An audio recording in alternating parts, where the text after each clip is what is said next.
भारतीय विद्या मंदिर class 10th में प्रश्नावली 3 बहुपद। कल का जो हमने जो टॉपिक किया था उसी टॉपिक को मैं थोड़ा आगे ले रहा हूँ।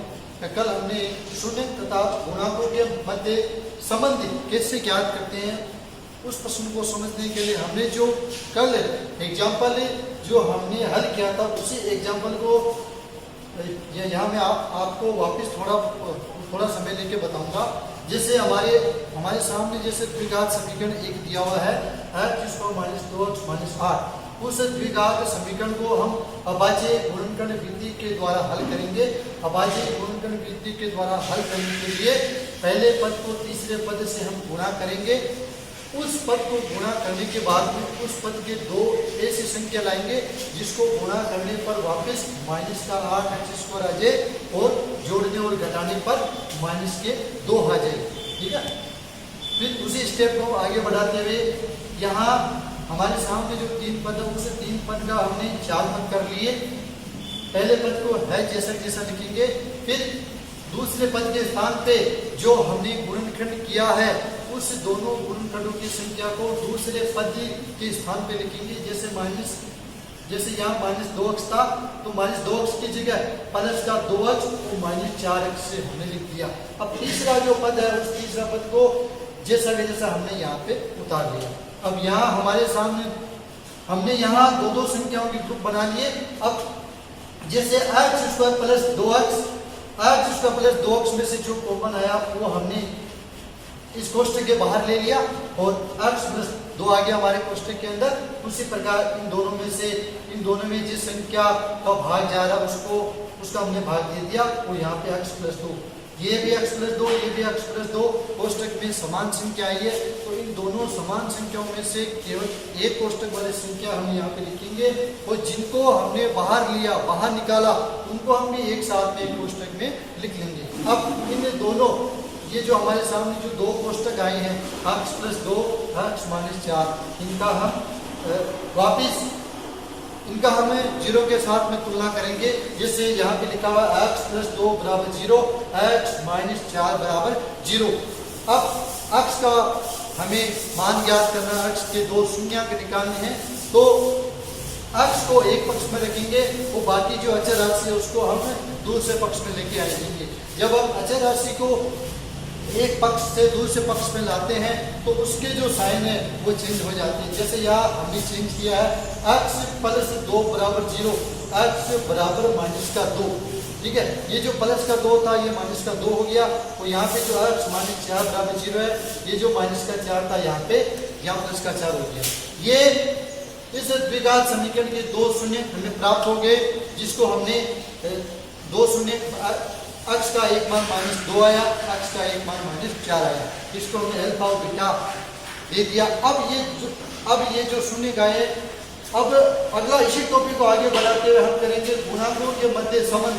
शून्य को हमने ज्ञात कर लिया, अब हम गुणांक ज्ञात करेंगे तो फिर उनके मध्य संबंध ज्ञात करेंगे। तो गुणांक और शून्य के मध्य संबंध ज्ञात करने के लिए यहाँ पे दो सूत्र है। पहला जो सूत्र हुआ है शून्यांकों का योगफल। शून्यांकों के योगफल का जो सूत्र होता है अल्फा + बीटा = -b/a। अल्फा और बीटा का मान हमने शून्यांक ज्ञात किए हैं, उन शून्यांक में से अल्फा और बीटा का मान हमें लेना है। जैसे अल्फा + बीटा, अल्फा का मान हमने लिया यहाँ पे -2, ये फिर हमने प्लस लगा दिया। बीटा का जो मान लिया वो हमने ये है +4 बराबर। अब -b, यहाँ -b का मतलब होता है x का गुणांक और यहाँ a का जो मतलब है वो है x² का गुणांक। ठीक है, अब -b/a इसका जो मान देखना वो हमें इसी समीकरण में से मिलेगा, द्विघात समीकरण में से। अब यहाँ जो सूत्र है, जो सूत्र का जो माइनस है वो माइनस लगाएंगे और b हम यहाँ से देखेंगे, b यानी x का गुणांक। यहाँ पे x का गुणांक आपको क्या दिख रहा है, यहाँ पे x का गुणांक दिख रहा है हमको -2। तो ये तो माइनस सूत्र का है, तो b की जगह हम लिख देंगे -2। अब यहाँ a का मान रखेंगे, a का मतलब होता है x² का गुणांक। x² का जो गुणांक है वो हम इसी समीकरण में से देखेंगे।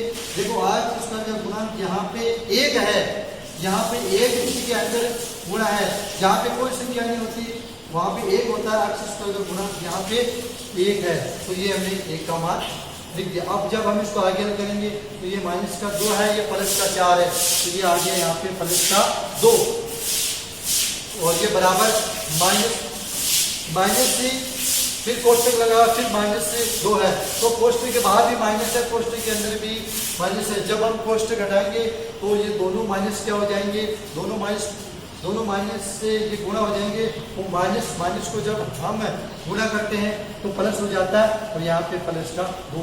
इसका मतलब अब हमने जो शून्याङ्कों का योगफल किया है वो दोनों तरफ बराबर आ रहा है, ठीक है। अब आगे जो है अगला जो सूत्र वो है शून्याङ्कों का गुणनफल, शून्याङ्कों का गुणनफल।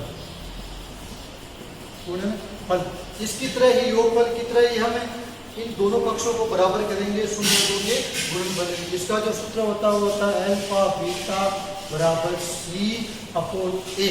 अल्फा और बीटा का मान है, जैसा कि मैंने आपको पहले कहा कि अल्फा और बीटा का मान हम शून्याङ्क के ही लेंगे, वो शून्याङ्क दो शून्याङ्क की अल्फा और बीटा का मान होता है। जैसे अल्फा का मान है -2, इसके बीच में इंटू का चिन्ह लगाएंगे और बीटा का मान है 4। अब सी यहाँ पे होता है आपके अचर पद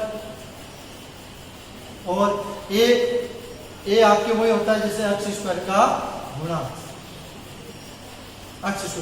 ठीक है। अब यहाँ सी का जो मान हमें रखना है वो वापस इसी समीकरण में हम चलेंगे। यहाँ पे समीकरण में सी का मान क्या है -8 और ए का मान हम पुनः इसी समीकरण में चलेंगे। यहाँ पे एक का मतलब होता है x स्क्वायर का गुणा क्या है 1, तो यहाँ 1 लगा देंगे।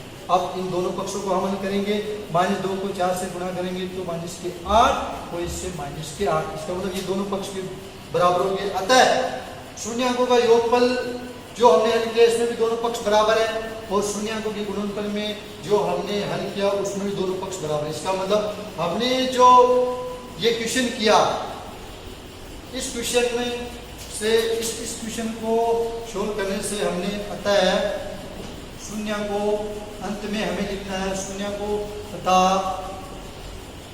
गुणांकों के मध्य संबंध सत्य है, अगर आप इतना करोगे तो ही आपको एग्जाम में नंबर